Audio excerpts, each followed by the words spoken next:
Bien, Kenia, Juliet, estamos nuevamente de regreso y continuamos. Bien, como le estaba yo diciendo, dentro de las relaciones internacionales en el aspecto económico, ¿cómo se está llevando a cabo estas relaciones? Bueno, tenemos que la economía, no solo hoy, economía nacional, economía interna correspondiente a cada país, no nada más se lleva a cabo, se desenvuelve y se desarrolla desde el punto de vista político-económico para lograr la satisfacción de necesidades para el consumo interno, la producción interna, la distribución, etcétera, ¿no? Sino que también ahora, no nada más producto de la política globalizadora que viene manejándose ya desde los años 60 más o menos, pero que propiamente la globalización existe desde tiempos muy remotos. Nada más haciendo mención de como recordatorio cuando los fenicios, los chinos se aventuraban a navegar, era con el propósito precisamente, muchos de ellos con el propósito de invasión, realizar asaltos, ¿verdad? Como lo hacían los ingleses. Bien, pero ya hablando de civilización, bueno, y quién sabe, porque también en el concepto de la civilización, pues tenemos precisamente países que están auspiciando la producción de armamento. Dicen que es negocio para vender. Bueno, la guerra también es negocio, también es parte de la economía y también internacional, es indiscutible, ¿eh? Que lo hacen de una manera oculta, velada, no, no hablan, no platican mucho al respecto, mirándolo como un negocio, como un objetivo de muchos países, no digamos, el país de la economía número uno, Estados Unidos precisamente, produce armas. Y ya que las produce, ya que tiene un mercado, ¿a quién se la vende? O sea, producen armas y las guardan, las almacenan, claro que no, ¿verdad? Las están vendiendo. ¿A quién le venden? Pues ahí es donde hay que seguir el ligamiento. Y esto es precisamente parte de la economía política.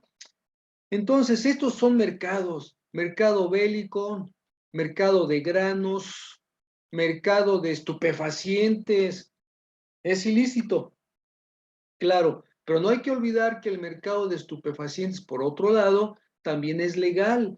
Es legal porque pues requerimos, necesitamos medicamentos. La heroína, la cocaína y tantos otros enervantes son necesarios para la producción de medicamentos y es parte del proceso económico, es parte de muchos laboratorios. Consecuentemente, pues sirve para qué? Para aliviar, para proteger al ser humano de enfermedades, de males, etcétera. Entonces, todas las actividades económicas tienen un fin, obviamente, satisfacer necesidades. Y ojalá no tengamos necesidad de recurrir a medicamentos, ¿verdad? Que sigamos siendo sanos. Bien, pero también es parte de la economía. Todo el área médica, todo el área de laboratorio, no se diga hoy en esta época de pandemia cómo se han enriquecido, cómo han obtenido grandes utilidades, pocos costos, aún gastando en investigaciones, todas las empresas poseen, y hablando de laboratorios, hospitales, etcétera, en el área médica y de análisis clínicos, todos tienen, hablando de empresas, todos ellos tienen precisamente, independientemente de sus laboratorios prácticos en el que trabajan, también llevan a cabo investigaciones, departamentos de investigación y desarrollo que continuamente están trabajando, están desarrollando, están implementando. Bien, todo esto es parte propiamente de los procesos productivos, no nada más una empresa que tiene líneas de producción que transforman la materia prima en artículos terminados, son actividades económicas, no todo mundo realiza actividades económicas. Por ejemplo, el, los trabajadores, los trabajadores realizan actividades económicas, están trabajando y a cambio de brindar su mano de obra, reciben un salario porque es parte de una actividad económica. Esto es en el ámbito nacional, pero también en el ámbito internacional tenemos precisamente actividades económicas. Mucho se habla, se critica, por ejemplo, respecto a lo que es la mano de obra que se va a Estados Unidos, mano de obra mexicana. Pero esto a Estados Unidos le conviene. Estados Unidos, desde su origen, Estados Unidos, desde que empiezan a poblar el norte de América, que son los ingleses que llegaron, ingleses y muchos europeos. Hay que recordar que el norte de Estados Unidos fue poblado por mucho europeo, no solo ingleses, vinieron alemanes, irlandeses, escoceses, italianos, no se diga, chinos, hindúes, coreanos. Es un país cosmopolita. Y entonces, no hay que olvidar que son culturas que vienen milenariamente. Imagínense a los chinos, que son culturas milenarias. ¿Y por qué salieron de sus países, por ejemplo, los chinos y todos ellos? ¿Por qué salieron? Pues porque no tenían una vida realmente placentera, satisfactoria. Había mucha explotación también. ¿Por qué hay tanto irlandés? Hoy hasta la fecha también. Mi respeto a los irlandeses. Hay una gran solidaridad con el pueblo irlandés, nada más por el simple hecho de que no hay que olvidar que en la gesta heroica de los niños héroes, en esa invasión norteamericana, no hay que recordar precisamente al capitán John O'Reilly, que es precisamente el capitán de los irlandeses del famoso batallón de San Patricio. Entonces, pero indistintamente hubo mucho europeo que llegó a poblar Estados Unidos. ¿Y a qué quiero llegar? Al hecho de que como venían ya del viejo mundo, ya estaban maleados. Ya conocían mucho de tranzas, de trampas, ya conocían mucho de la vida, de buscar, tenían la idea de enriquecerse fácil, no importaba a costa de qué. Y así llegaron con esa mentalidad. Y vean, llegaron y sin comprar tierras les daban tierra, nada más por venir a poblar, era la política inicial. Los famosos colonos que inclusive no hay que olvidar en el viejo oeste cómo lucharon, en fin. La política de Estados Unidos en cuanto a su expansión, no hay que olvidar que fue la intervención de la guerra de 1847. La intervención de Estados Unidos era su política de expansión. ¿Por qué? Porque ya traían la idea política a usanza de los europeos. Guerras, invasiones y al mismo tiempo expandirse. Y sí, aquí lo lograron. Ya jamás tuvieron ninguna fuerza opositoria por parte de México para recuperar esas tierras. Ya no las ganaron, ya las quitaron, ya las perdimos. Y los gobiernos de ese entonces, bien conformes, ¿verdad? Yo siento que dijeron, no, pues ya ni modo, además ni son mis tierras. Bueno, ese es también mi asunto, ¿verdad? ¿Qué nos quitaron? Pues si yo ni dueño, en la actualidad, ni dueño soy de un metro cuadrado ya de Pérez para quedar ahí enrolladito. Bueno, eso es parte también de la política económica internacional. En la política económica internacional, vean ustedes, no nada más hay intercambio, no solo hay funcionamiento de los mercados, compra, venta a nivel internacional, estatutos. Hoy está normado, está la Organización Mundial de Aduanas, todas las leyes aduaneras de cada uno de los países están integradas, correlacionadas de tal manera que se logre un acuerdo unilateral. Unilateral en el sentido de que todos se pongan de acuerdo, que ya no haya controversias, a eso me refiero. Porque no hay que olvidar que México es parte de la ONU y de la ONU se deriva la Organización Mundial de Comercio y esto regula todo lo que son actividades económicas a nivel internacional.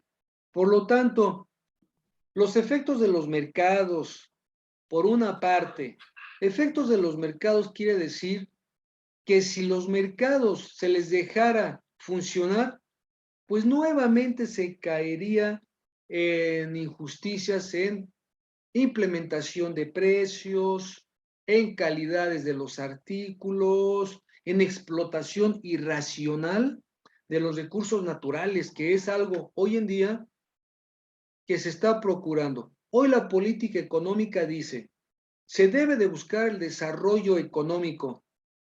Es precisamente el objetivo de la economía, pero sustentable. ¿Qué significa esto?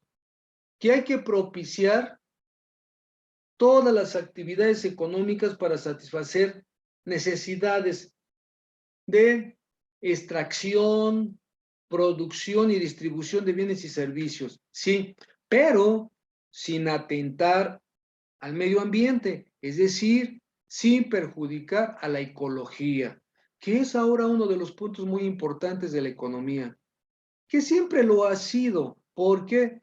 Porque no hay que olvidar que dentro de la economía está precisamente la explotación de la tierra. Bueno, pero al llevarse la explotación de la tierra también nos dice la propia economía que debe de llevarse a cabo a través de una explotación racional de los recursos naturales. No nada más es llegar a extraer y extraer y extraer. Se debe de provocar planeando que no haya escasez, prevenir. Si yo abuso de estos recursos naturales, ¿qué va a pasar? Pues que me los voy a acabar. Y cuando me los acabe, es posible que ya no se pueda regenerar. Entonces, los mercados existen de manera interna y de manera externa. De manera interna hay muchas políticas para satisfacer necesidades. ¿Cuáles son, por ejemplo? Instituir políticas para regular el mercado interno. ¿De qué manera se regula un mercado? Bueno, propiciando que no haya monopolios, por una parte, que se den la determinación de los precios de tal manera que no se abuse, porque si bien es cierto, dijo Adam Smith, los precios se deben de determinar de acuerdo a las fuerzas de oferta y demanda y permitir que de esta manera la mano invisible los determine. Se supone que dijo Adam Smith, al permitir que las fuerzas de mercado, que los demandantes, si piden mucho, pues va a subir el precio. Si piden poco, va a bajar el precio. ¿Por parte de quién? Del ofertante, del oferente, es decir, del productor. Y dijo, esa es la mano invisible, ¿verdad?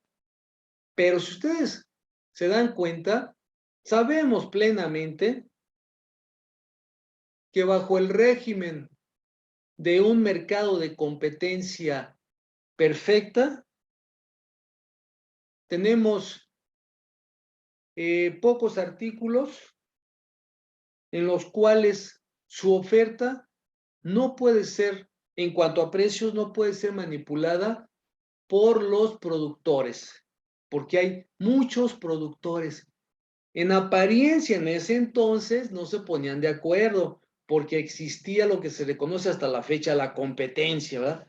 Ey, ¿cómo te vas a poner de acuerdo con la competencia? Pues ya llegó el punto en que la competencia se ha puesto de acuerdo. ¿Para qué?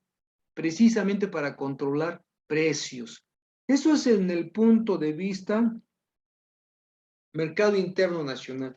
Y en el punto de vista internacional, ¿creen ustedes que no lo hacen, damas y caballeros? También lo hacen, es indiscutible. ¿Y cómo sabemos? Pues simplemente porque ya está la Organización Mundial de Comercio, convoca reuniones precisamente para establecer estos tratados internacionales. Los tratados internacionales son precisamente para platicar, conversar, llevar a cabo una estrecha comunicación, las interrelaciones. ¿Saben qué necesitamos? en mi caso, un país X dice, yo requiero, por ejemplo, vamos a decirlo así, es burdo, pero en la realidad, yo necesito nopales.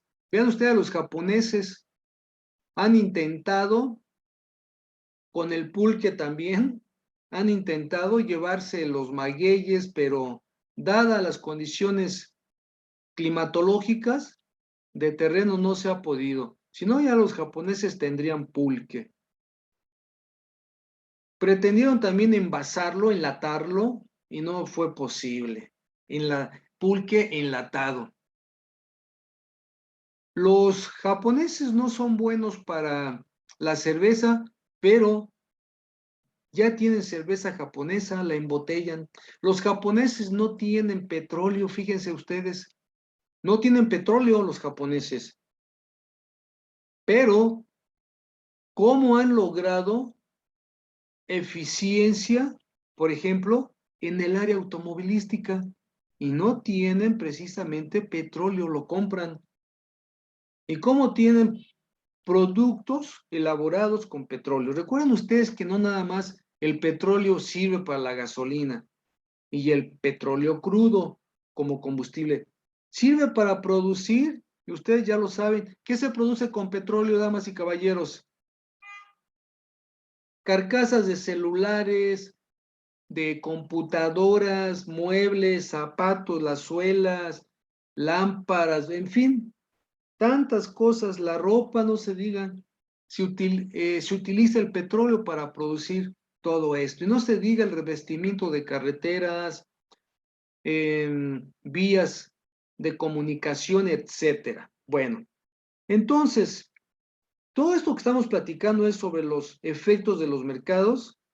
Ahora, ¿cuáles son las respuestas políticas? Las respuestas políticas son precisamente acordar, llegar a realizar convenios, tratados internacionales en materia de comercio, pero también, vean ustedes ahorita en materia de salud pública mundial. Se están estableciendo o se han establecido políticas ya de tiempo atrás en concepto de salud. Recuerden que existe la Organización Mundial de la Salud, que es un apéndice de la ONU. Entonces, tenemos Organización Mundial de la Salud, tenemos también por ahí el Organismo para la Protección de la Infancia, tenemos también organismos para protección de todo lo que ustedes gusten. Ya todo está contemplado por la ONU. Ah, y sí, hay ciertos rubros que no están contemplados.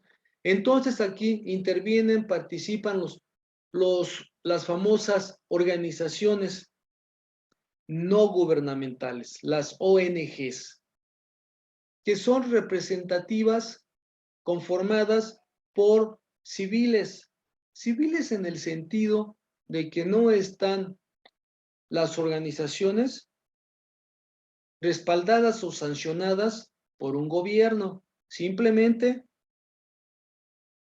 muchas personas se les ocurrió participar de una manera activa y por eso tienen la definición de activistas. Protestar por lo que creen de acuerdo a su convicción que está mal hecho. Y muchas veces, y más bien, siempre tienen la razón. Son esas mentes que son valientes, para empezar, sí, son valientes para enfrentarse a muchos riesgos, no solo políticos. Recuerden ustedes que muchos activistas aquí en México han sido asesinados.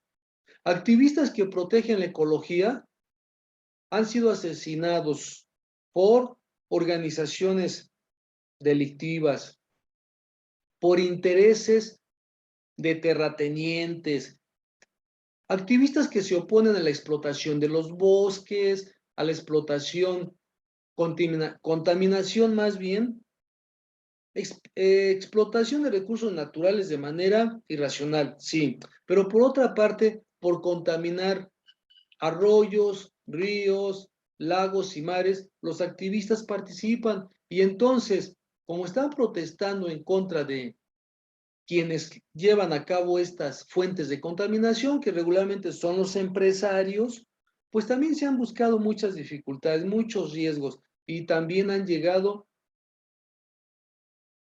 a ser asesinados, y nadie supo y nadie sabe.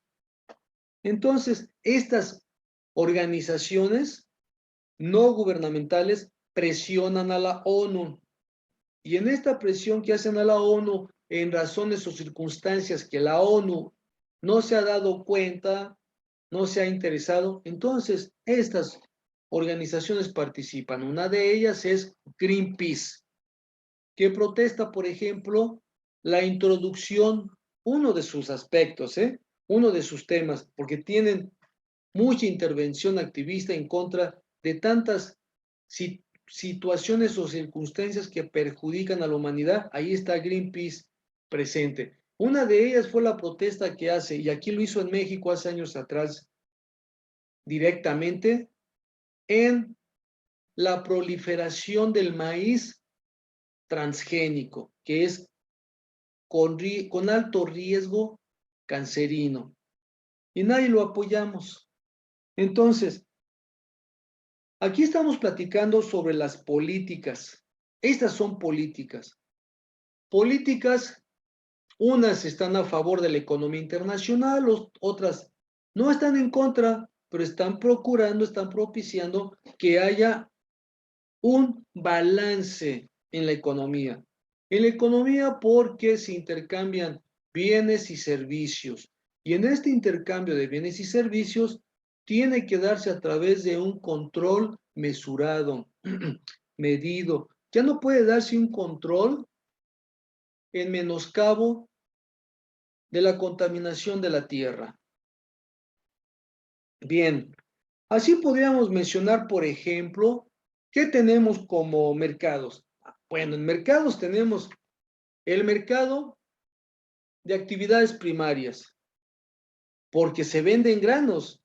México antes era uno de los principales y tenía un alto índice de exportación en granos, lo que era maíz, por ejemplo.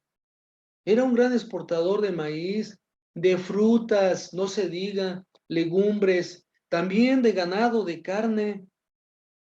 Era un alto índice. Hoy se ha visto menoscabado. ¿Por qué? Porque grandes extensiones de tierra del norte del país se han dejado de cultivar, y también del sureste, también allá en el sur, en Oaxaca. Muchos campesinos, no se diga la comunidad oaxaqueña, en California, trabaja la tierra. La comunidad californiana está compuesta en el área del campo, ¿no? Y además todo el territorio de California, parece que el 70%, y si exagero vamos a dejarlo en nada más lo dejamos en el 50%. 50% de la población del estado de California en Estados Unidos son mexicanos. Y entre ellos están en el campo, fácil, ahí sí es en el campo, 60% lo trabajan oaxaqueños. Y también la comunidad zacatecana, sinaloense, etcétera. Entonces, el campo mexicano, el campo agrario, está siendo abandonado en México, pero se van a trabajar allá. Eso es precisamente también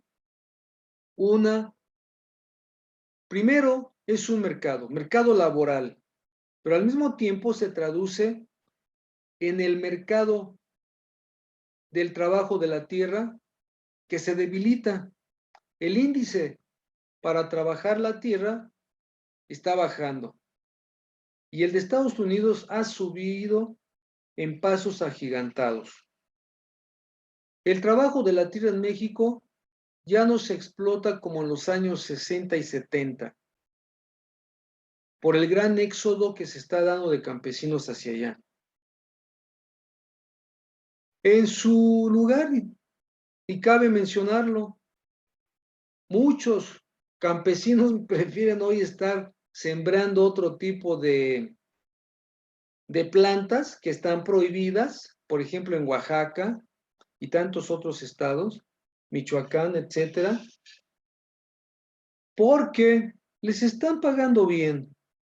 y ellos ya no tienen que arriesgar en comprar granos, semilla, perdón, comprar semilla, plantar fertilizantes por una parte, por la otra insecticidas, etcétera. Y rápidamente esto ha ocasionado que el mercado interno en lo que es la explotación de la tierra hoy en día está muy bajo y que México tenga que depender de mercado externo. ¿Cuál es el mercado externo? Pues todo lo que se le compra principalmente a Estados Unidos. Hoy resulta que Estados Unidos vende maíz. El problema es que según los datos, grandes cantidades de maíz son los transgénicos. Porque aquí, en otros países está prohibido, pero aquí en México no recuerdo que se haya prohibido, ni se ha mencionado, y cuando se quiso mencionar sobre el maíz transgénico, rápidamente se veló la información. No se ha sabido nada sobre el maíz transgénico. Y tantos productos que compramos hoy en día en tiendas de conveniencia que son veneno puro, por el alto contenido, primero por el alto contenido de plomo, el alto contenido de potasio, sodio. Entonces hay que tener cuidado. Y aquí entra también otro mercado, el de las frituras, el mercado de las frituras. Regularmente, México, que producía sus chicharroncitos, que fue precursor del chicharrón, ya no es el chicharrón hoy en día como el que me estoy refiriendo de antaño. De ahí se derivan todas las frituras habidas y por haber. Y regularmente, pues ya vienen del extranjero también. Vean ustedes hasta las banderas mexicanas, vean, y dice Made in China. En fin, todo esto va en detrimento de la economía de México. ¿Por qué? Por la sencilla razón de que los tratados internacionales son buenos, benéficos, pero hay que tener cuidado. ¿Por qué? Al tener convenio internacional en materia de mercado, obviamente, producción de bienes, perdón, de bienes o artículos terminados. Con China, por ejemplo, China nos manda mercancía de baja calidad. La ropa, damas, ustedes deben de saberlo. Compran ustedes prendas chinas y nada más son para usar, lavar, quizá volver a usar una vez más. ¿Y cómo se deterioran? Pierden color, las telas, como que no son de esas telas que se pueden planchar muy fácilmente. Las costuras todas se abren, son telas muy delgaditas, precisamente elaboradas de esa manera, ¿para qué? Para que no dure mucho.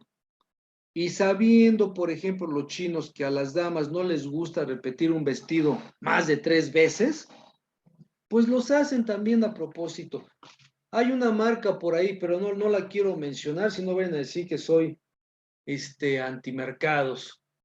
Y no, simplemente es parte de la economía.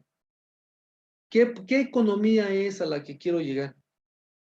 Es precisamente la del consumo inmediato. Esa es la política. Consumo inmediato, lo que se denomina en otras palabras también del... ¿cómo se dice cuando compro algo y lo tiro? Desechable.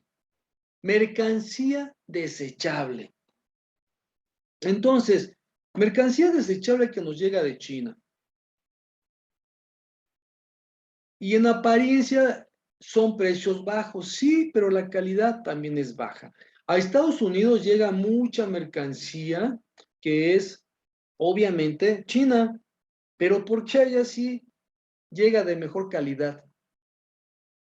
El mercado norteamericano interno, ustedes van a las tiendas y lo que compren, el 60 o 70% de la mercancía que se vende en tiendas como Walmart, ya existe Walmart, otras tiendas, Target, etcétera, todas ellas venden mercancías made in China, calzado, chamarras, y son de calidad estupenda, calidad estupenda. Ustedes ven una prenda, dama, caballero, infantil, zapatos, etcétera, made in China, oye, pero qué calidad, buenísimo, y además para uso duradero, para trabajo rudo, porque la calidad se exige. Y México no exige, ¿verdad? Y no sé por qué no exija. ¿Será que también de aquí se van productos feos a China? ¿Qué puede en un momento dado México exportar? Ahorita, sí, México está exportando mucho, pero regularmente lo que exporta México, por ejemplo, en el norte, es el mercado de las maquiladoras, más bien la producción de maquiladoras es producto norteamericano, solo cruza la frontera, recibe el acabado, se regresa y le ponen etiquetas. Sí, también he leído que dicen Made in Mexico, que dicen también Made in USA, pero esto va en detrimento, concluyendo, de México, porque el bajo índice de producción en el mercado interno, que ahorita estamos en un bajo índice de producción interno, ¿qué es lo que se produce en México? No se diga, refresqueras, en todas partes hay refresqueras y la cervecera, pero la cervecera ya tiene contratado, igual que las refresqueras, a un bajo número de empleados. ¿Por qué? Porque la tecnología beneficia, pero también perjudica. Mientras la tecnología avanza, las empresas tienen mayor oportunidad de acrecentar sus utilidades y tienen, por otra parte, pues el beneficio de contratar menos trabajadores. Si antes la cervecería modelo, por ejemplo, contrataba 2,000 trabajadores, ahora son creo que 500. Porque ya todo se maneja a través del sistema informático, el sistema electrónico, a través de consolas electrónicas, donde 2 o 3 operadores se encargan de grandes áreas de funcionamiento, un supervisor, un mecánico que viene a ser un ingeniero tal vez, un ingeniero en sistemas, un ingeniero también en mecánica, y mucha gente se está quedando sin trabajo. Por eso hoy en día, si ustedes observan, cada vez hay más ambulantaje. Bien, todos estos son problemas económicos que nos podríamos quedar, no sé, 4, 5, 6 horas y no podríamos enumerar todas las dificultades. Hablando de mercado interno por una parte, la producción interna y la distribución interna.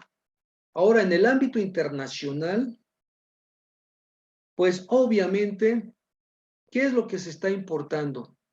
Ya las cervecerías, ¿qué hacen los países? Muchos países compran la franquicia y al comprar la franquicia están produciendo ya en su país la cerveza, que es, por ejemplo, uno de los rubros donde se obtienen grandes ganancias. Las refresqueras.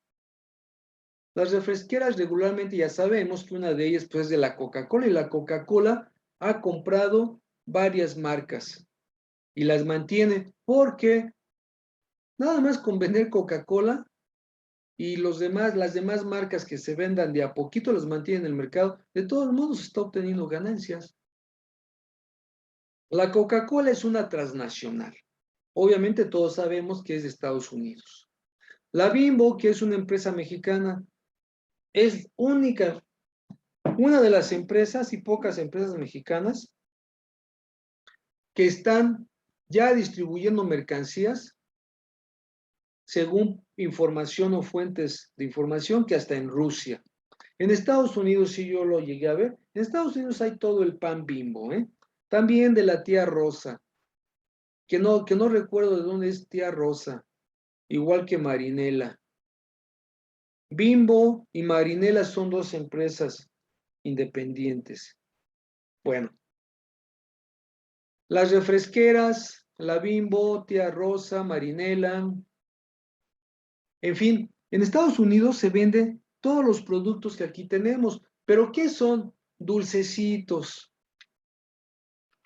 Ya aquí se requiere en México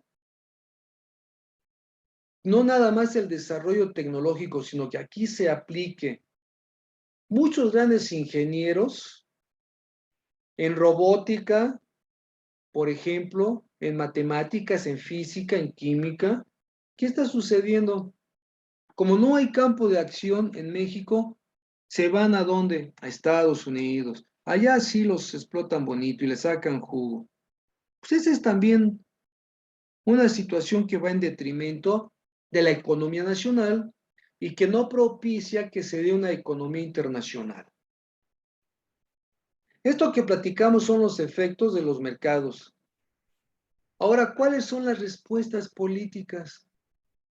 Pues nada más se escucha hoy en día respecto a lo que es mejor trato a los trabajadores mexicanos en Estados Unidos como ilegales, que les concedan garantías. Estados Unidos le conviene tener a mano de obra ilegal, ¿por qué? Porque les están pagando lo mínimo, salario mínimo, lo mínimo. ¿Y qué hacen los trabajadores mexicanos? Van y con sacrificio viven en comunas, varios miembros rentan un departamento, entre todos pagan la renta, entre todos se ayudan unos a los otros, están hacinados hasta 10, 12, 15 personas en una casa, 20, 30, 40 cuando la casa es tipo americano, 30, 40 personas viviendo ahí, personas que trabajan en el campo y todos ellos se van juntos a trabajar al campo, etcétera.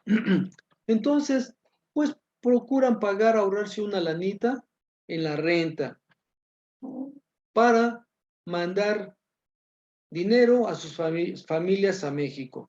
Entonces, esto le conviene a Estados Unidos. Esto es el mercado de mano de obra o mercado laboral y es mercado internacional. Esto le conviene a Estados Unidos por el hecho de que está pagando poco. Yo les iba a mencionar que la mano de obra mexicana no es de hace 30, 40 años. No, recuerden ustedes que desde que Estados Unidos en la época de la conquista del oeste, por los años 1800, para no irme hasta el 1700. 1700 y fracciones la revolución industrial, 1800. Por los años 1800, a mediados de los años 1800, ya que Estados Unidos se anexó territorios que pertenecían a México, empieza a construir el ferrocarril y es ahí cuando, por razones que ustedes se imaginen, empiezan a traer chinos, hindúes, etcétera, tanta gente, y entre ellos los mexicanos. ¿Para qué? Para trabajar en Estados Unidos ya. Desde ese entonces, como había trabajo y aquí en México era muy restringido, imagínense, en Estados Unidos empiezan a construir ferrocarriles y aquí en México no había.